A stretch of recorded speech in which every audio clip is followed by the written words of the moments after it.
nagsaliksik ng banal na kasulatan na isang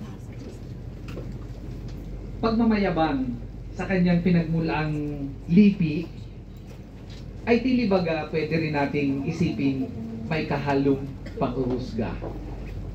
Parang sinasabing lahat ng taga-Nazaret ay masama at ang mga taga-Cana Galilea lamang dahil meron silang inggitan or alitan ang mabubuti at kalugod-lugod sa Diyos. At sa karanasang katulad nito, sigurado akong nakaka-relate tayong lahat. Sino sa inyo ang nakaranas ng mahusgahan ng ibang tao? Lahat, lahat, lahat tayo. Kahit kaming mga pare, nako kung mahusgahan kami. Kung maba sa social media, nako yan ikang paring yan. Kainaman na. Ano? Samantalang hindi naman nila nababasa at nalalaman at hindi naman kami kakilala personally. No? Pero kung makisawsaw, parang kilalang kilala. At ganyan din kayo. Karanasan natin lahat ang mahusgahan. Nakapundar lamang ng mamahaling gamit o ari-arian nakapagpatayo ng bahay dahil sa inyong pagsisikap. Ang sabi kaagad ng inyong mga kapitbahay back in the Philippines, siguro nakapangasawa yan ng mayaman. Diba? Ganyan tayo kung mahusgahan. Ano? Tumangos lang ang ilong, kuminis-kinis ng kaunti. Ano? Gumanda-ganda ang kutis, pumuti ng kaunti dahil sa klima sa Hong Kong. Ang sabi kaagad, naku, nagparitoke. Ayan. Ano ho? Di ba pwedeng dahil lamang sa klima, nag-adjust ang ating katawan? Ano ho? Ganyan tayo mahusgahan ng ibang tao. Nagkamali lang, nagtiwala, nakasali sa scam. Ang sabi kaagad, pambihira, manluloko ang taong yan. Di ba pwedeng sobra lang tayong nagtiwala? Nagkamali ng desisyon sa buhay dahil sa kabataan. Nagkaanak sa pagkadalaga. Ang sabi kaagad, napakasama ng babaeng yan. Di ba nagkamali lang? O di ba pwedeng mali lang ng minahal? Di ba?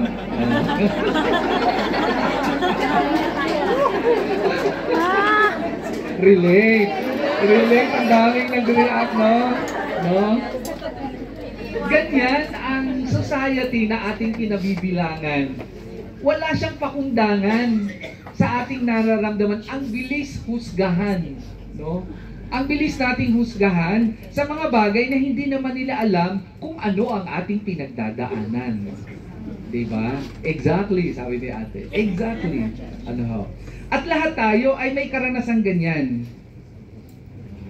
Iba-iba ng konteksto, pero lahat, at one point in our life, tayo ay nahuhusgahan. Tingnan nyo sa social media ngayon. Ang daming nakikisawsaw at humuhusga kay Carlos Yulo at sa kanyang girlfriend na si Chloe. At hindi lamang ngayon, ang daming humuhusga sa kanyang ina na nagpahayag lang ng kanya, siguro ilan sa inyo nakisawsaw din. Ano? Diba? Na parang insider sa kanilang problema. Ano ho? Meron bang nanggaling sa Nazaret na mabuti? Ang ganyang kaisipan, panghuhusga, ay bahagi, katulad ng aking sinabi, ng lipo ng ating ginagalawan. Pero alam nyo, sa halip na maging negatibo ang tingin ng ating Panginoong Jesus sa panghuhusga sa Kanya at sa Kanyang mga kababayan, positibo niyang hinarap ito. Hindi siya naapektuhan. Sa halip, ipinagpatuloy niya ang kanyang gawain. At ano ang tugon niya sa tanong na ito ni Nathanael? Number 1, pagsasabi ng katotohanan. Ano ang sabi niya kay Nathanael? Siya ang larawan ng tunay na Israelita. Sa halip na balikan niya si Natanael ng masasakit na salita dahil sa panghuhusga sa kanya na taga Nazaret, positibo niyang sinabi ang katotohanan kung sino si Natanael. Isang magandang halimbawa at ehemplo ng tunay na Israelita. Kasi yun naman ang totoo. Kasi yun naman ang talagang nasa sa puso ni Natanael. Ikalawa, bukod doon sa pananatili at pagsasabi ng katotohanan, hindi naapektuhan ng ating Panginoon sa mga panghuhusga sa Kanya ng marami, lalo ng Kanyang mga kababayan. Nagpatuloy siya sa paggawa ng Kanyang misyon, ng Kanyang layunin, ng Kanyang goal, kung bakit siya naririto sa lupa. At yung katangiang katulad na yon, pagiging positibo lagi sa mga panghuhusga ng lipunan at pagpapatuloy ng gawaing mabuti mula sa Diyos, ay katangiang meron din si Padre Pio. Kanina narinig ninyo ang pagbabahagi ni Father Tony. Hindi naging madali ang kanyang pagpapari at hindi rin naging madali ang kanyang ministeryo. Ang daming humusga sa kanya. Sinasabing sinasapian niya ng demonyo. Sinasabing na may mera yan. At marami pang masasakit na panghuhusgang ginawa sa kanya. Pero ni Gaputok hindi siya gumanti. Niyakap niya ito bilang pamamaraan niya ng pagsama sa pagdurusa ng ating Panginoong Jesus dahil nananatili siyang focus sa kung ano at sino ang kanyang sinusundan. Mga kapatid, sa pagharap natin sa maraming panghuhusga sa ating buhay bilang anak, bilang asawa, bilang mananampalataya,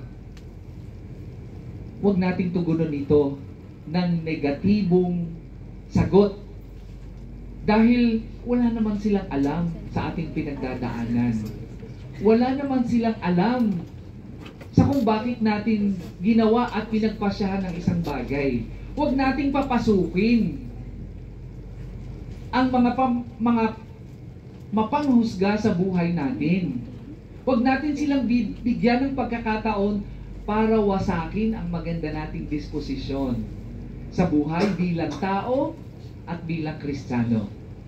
Katulad ng ating Panginoong Jesus at ni Padre Pio, manitili tayong nakatuon sa kung anong dahilan kung bakit natin ginagawa ang mga bagay. Let us be focused on our goals. Let us be focused on our purpose. Yung ating meaning sa buhay na siyang nagbibigay lakas at dahilan kung bakit tayo nananatiling positibo at maganda ang disposisyon sa buhay. Ganyan ang imbitasyon sa ating mga kapatid ng mabuting balita. Sa bawat panghusga sa atin, maaring nagkamali ka ng minahal, maaring nagkamali ka ng pinagtiwalaan, maaring naloko ka ng ibang tao, maaring hinusgahan ka at hindi ka nakapasa sa board exam at sinabing bobo ka. Pero alam ba nila ang nangyari sa buhay mo? Hindi. At sa bawat panghuhusgang ito ng ibang tao, piliin nating maging positibo sa buhay. Piliin natin si Kristo at sundan natin si Kristo na sa kabila ng maraming panghuhusga sa Kanya at ni Santo Padre Pio na natiling nakatuon sa magandang gawain at magandang hangarin sa buhay.